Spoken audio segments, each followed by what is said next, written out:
A los 71 años, cuando la mayoría aprende a despedirse de la vida, Humberto Zurita hizo exactamente lo contrario. No hubo alfombra roja, no hubo flashes, solo un hombre de cabello cano, de pie, aceptando algo que llevaba décadas evitando. Durante años, su rostro fue sinónimo de control, fortaleza y silencio. Pero aquella mañana, ese silencio se rompió. ¿Era realmente una boda por amor? ¿O el último intento de escapar de una soledad que nunca se atrevió a confesar? Porque detrás de esa sonrisa tardía hay una historia que casi nadie quiso mirar. Mucho antes de que el público lo viera como un hombre sólido, seguro, casi impenetrable, Humberto Zurita aprendió una lección silenciosa. Sentir demasiado es peligroso. No nació rodeado de lujos ni de certezas. Creció en un entorno donde el afecto no siempre se decía en voz alta y donde sobrevivir implicaba observar, adaptarse, resistir. Desde joven, entendió que mostrar debilidad no traía consuelo, sino preguntas, y las preguntas, a veces, duelen más que el silencio. Mientras otros niños buscaban aprobación, él aprendía a desaparecer emocionalmente cuando la tensión llenaba la habitación. Ese hábito no se perdió con los años, se perfeccionó, se volvió carácter. Zurita no se hizo fuerte por naturaleza, se hizo fuerte por necesidad. Y esa fortaleza, tan admirada después, tenía un precio oculto. En su adolescencia, quienes lo conocieran hablaban de un joven serio, introspectivo, más atento a escuchar que a hablar. No era frialdad, era cálculo emocional. Cada palabra dicha debía valer la pena. Cada emoción mostrada debía estar bajo control. Sin saberlo, estaba construyendo una armadura que lo protegería del mundo, pero también lo aislaría de él. Este patrón se repitió una y otra vez. Frente a la incertidumbre, Humberto elegía el orden. Frente al conflicto, la distancia.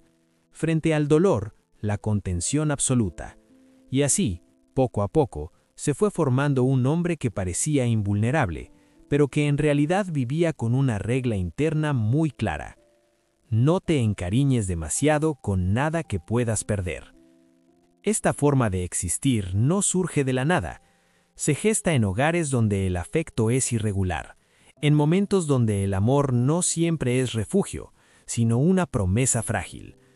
Humberto aprendió pronto que la estabilidad no es un regalo, es algo que uno debe fabricar por sí mismo, incluso si eso implica apagar ciertas emociones. Con el tiempo, esa personalidad reservada se volvió parte de su identidad pública. El hombre serio, el hombre firme, el hombre que nunca se quiebra frente a las cámaras. Pero lo que pocos entendían era que ese autocontrol no era orgullo, era miedo. Miedo a depender, miedo a necesitar, miedo a que el amor, una vez más, se convirtiera en una pérdida. Desde esos primeros años, el destino parecía trazar una línea invisible, no hacia el fracaso, todo lo contrario, hacia el éxito, pero también hacia una vida donde el aplauso sustituiría al abrazo, y donde el reconocimiento público compensaría, en apariencia, una intimidad cada vez más silenciosa. Nada de esto era evidente entonces, pero visto en retrospectiva, las señales estaban ahí, claras, persistentes, como un presagio discreto de que algún día ese hombre tendría que enfrentarse a la pregunta que llevaba evitando desde niño. ¿Qué ocurre cuando ya no puedes huir de tus propias emociones? Y esa pregunta, tarde o temprano, siempre cobra su precio. El ascenso de Humberto Zurita no fue un golpe de suerte. Fue una construcción lenta, precisa, casi quirúrgica. Mientras otros buscaban llamar la atención, él aprendía a dominar el tiempo, a esperar, a observar, a entrar en escena solo cuando sabía que podía sostenerla. Esa disciplina, nacida del miedo a fallar, se convirtió en su mayor ventaja. La televisión y el cine comenzaron a abrirle puertas. Cada papel reforzaba la imagen de un hombre firme, confiable, intenso sin desbordes. Productores y directores veían en él algo raro en el medio: constancia. Zurita no improvisaba su talento, lo administraba, y eso, en una industria voraz, era oro puro. Con los años los números comenzaron a hablar por sí solos. Protagonizó producciones que lideraron audiencias, participó en proyectos que se exportaron a otros países, y su nombre empezó a asociarse con calidad y éxito. Los contratos se multiplicaron, los premios llegaron, el respeto del gremio se volvió incuestionable. Desde fuera parecía que todo encajaba a la perfección, pero el éxito tiene una lógica perversa. Exige presencia absoluta, y Humberto estaba dispuesto a pagar ese precio.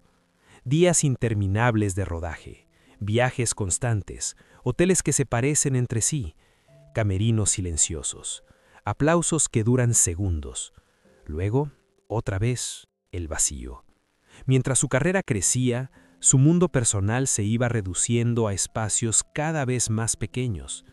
En entrevistas hablaba de trabajo, de compromiso, de profesionalismo, rara vez de emociones, nunca de miedos, nunca de soledad.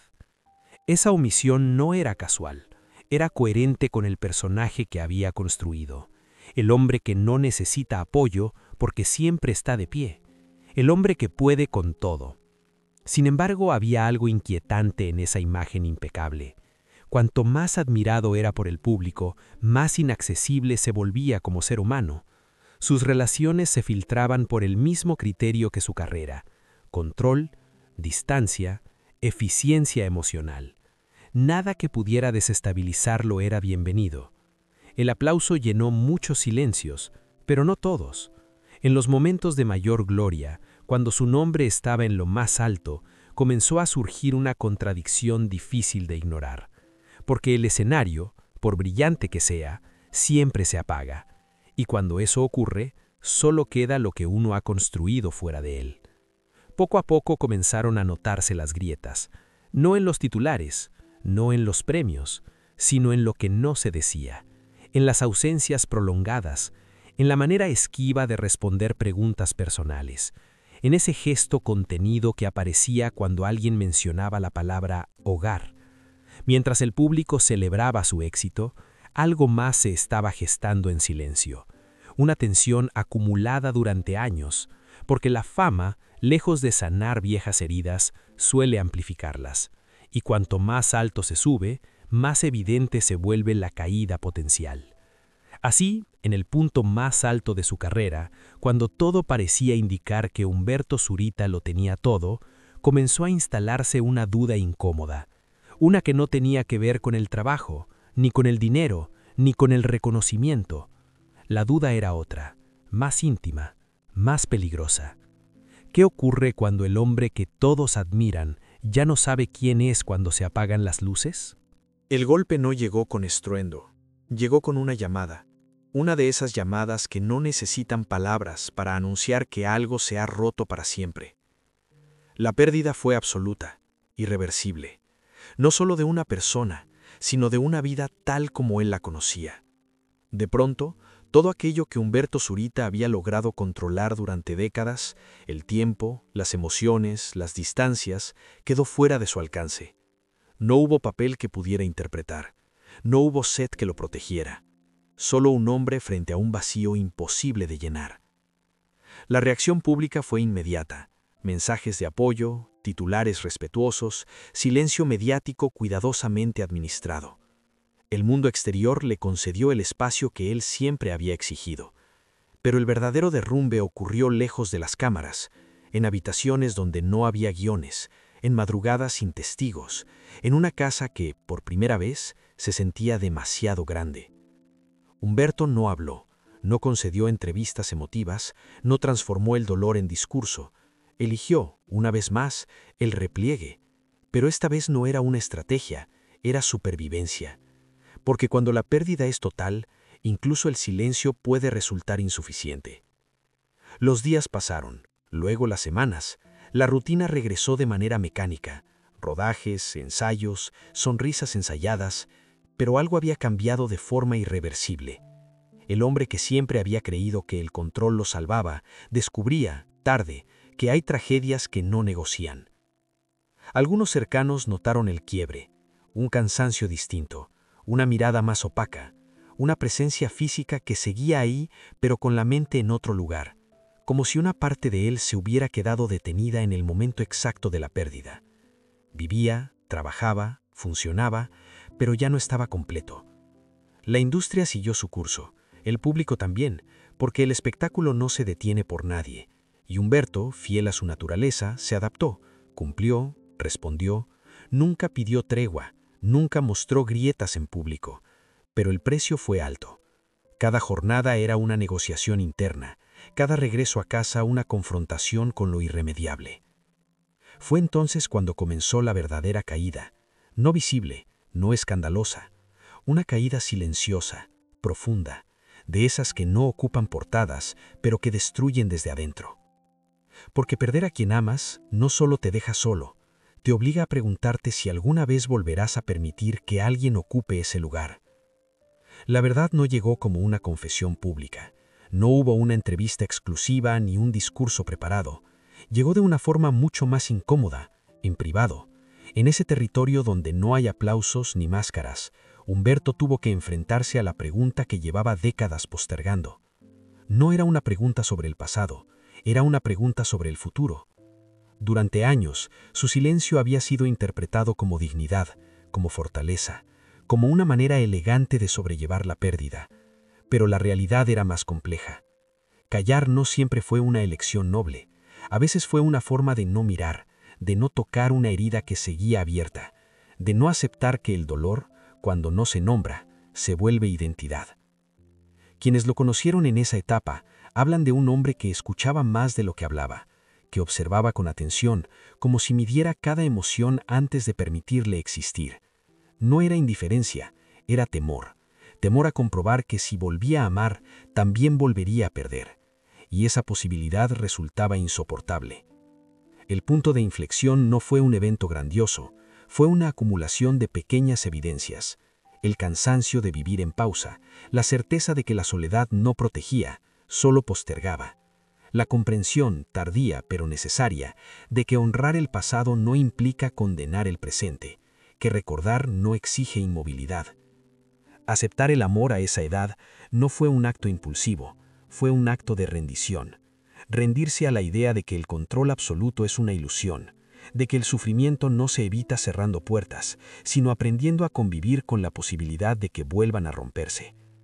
Humberto no decidió amar porque olvidó, decidió amar porque entendió que el recuerdo no desaparece aunque uno siga adelante. La boda, discreta y sin exhibición, fue el reflejo exacto de esa verdad. No buscaba aprobación, no necesitaba demostrar nada. No era un espectáculo, era una afirmación silenciosa. Seguir vivo también es una forma de lealtad hacia lo que se perdió. Así, la pregunta del inicio encuentra una respuesta parcial. No se trataba de escapar de la soledad, tampoco de borrar el pasado. Se trataba de aceptar que el dolor no es una excusa para renunciar a la vida, que amar otra vez no invalida lo que se amó antes, y que el miedo, aunque legítimo, no puede dictar todas las decisiones. Pero aún ahora, algo quiera sin decirse del todo, porque hay verdades que no se comparten en voz alta, no por secreto, por respeto. Y quizás esa sea la lección más incómoda de todas. No todo lo importante necesita ser explicado para ser real. Vista en conjunto, la vida de Humberto Zurita no es la historia de un hombre que lo tuvo todo. Es la historia de alguien que aprendió demasiado pronto a sobrevivir y demasiado tarde a permitirse vivir. El éxito, la disciplina, el reconocimiento público, todo eso funcionó durante años como una estructura sólida. Pero ninguna estructura sustituye al afecto. Ninguna carrera llena el vacío que deja una ausencia no resuelta. Casarse a los 71 años no fue un gesto romántico en el sentido clásico. Fue una declaración silenciosa, una forma de decir que el dolor no desaparece, pero tampoco tiene derecho a gobernarlo todo, que la memoria puede coexistir con el presente, que el amor no tiene edad, pero sí exige valentía. Mucha más valentía que el éxito o la fama. Durante décadas, Humberto fue admirado por su fortaleza.